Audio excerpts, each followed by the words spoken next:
So here we have Laurie dreaming of this princess that kind of looks like Amy.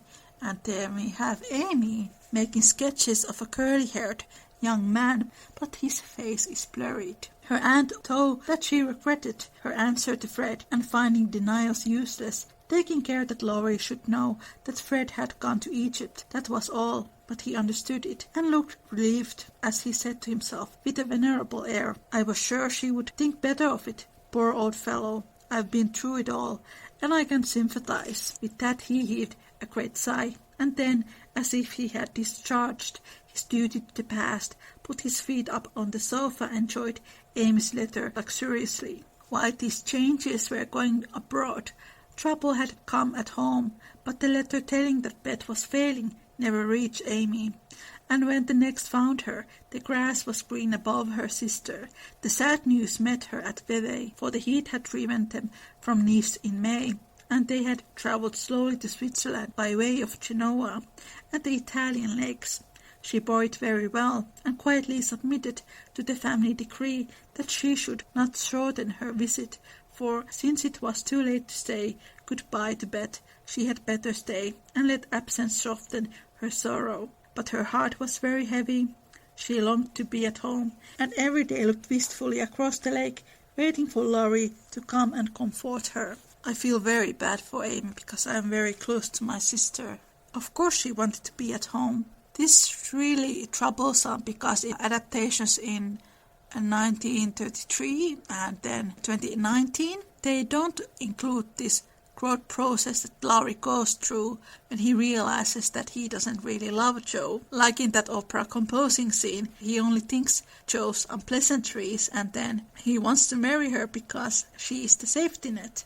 She's the little mother. The 1933 and 2019 film, Amy and Laurie bonding through Beth's death, you just kind of get the feeling that he moves on from Jo to Amy without thinking it. Here in the book, he has a full transition and he becomes to understand that his relationship with Jo is more of a codependent and it's not romantic love. He did come very soon, for the same mail brought letters to them both, but he was in Germany and it took some days to reach him. The moment he read it, he packed his knapsack, bade adieu to his fellow pedestrians, and was off to keep his promise with a heart full of joy and sorrow, hope and suspense. He knew Vevey well, and as soon as the boat touched the little quay, he hurried along the shore to La Tour, where the Carrolls were living in a pension. Garçon was in despair that the whole family had gone to take a promenade on the lake, but no, the blonde mademoiselle might be in the shadow garden. If Monsieur would give himself to the pain of sitting down, a flash of time should present her. But Monsieur could not wait even a flash of time, and in the middle of the speech departed to find Mademoiselle himself, a pleasant old garden on the borders of the lovely lake, with chestnuts rustling overhead, ivy climbing everywhere, and the black shadow of the tower falling far across the sunny water. At one corner of the white, low wall was a seat, and here Amy often came to read or work or console herself with the beauty all about her. She was sitting here that day, leaning her head on her wand, with a homesick heart and heavy eyes, thinking of Beth, and wondering why Laurie did not come. She did not hear him cross the courtyard beyond, nor see him pause in the archway that led from the subterranean path into the garden. He stood a minute, looking at her with new eyes, seeing what no one had ever seen before, the tender side of Amy's character.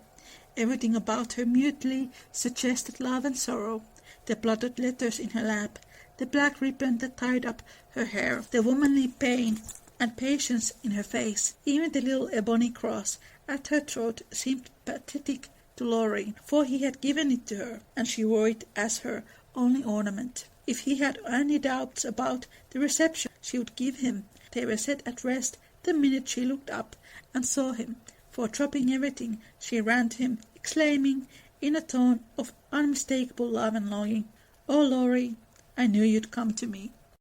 If I once again refer to this opera that Laurie was writing, I mean, this is a beautiful picture, Amy and Laurie in the garden, and Amy grieving. Laurie does like to be this swashbuckling romantic hero for Amy. I think everything was said and settled then, for as they stood together quite silent for a moment, with the dark head bent down protectingly over the light one.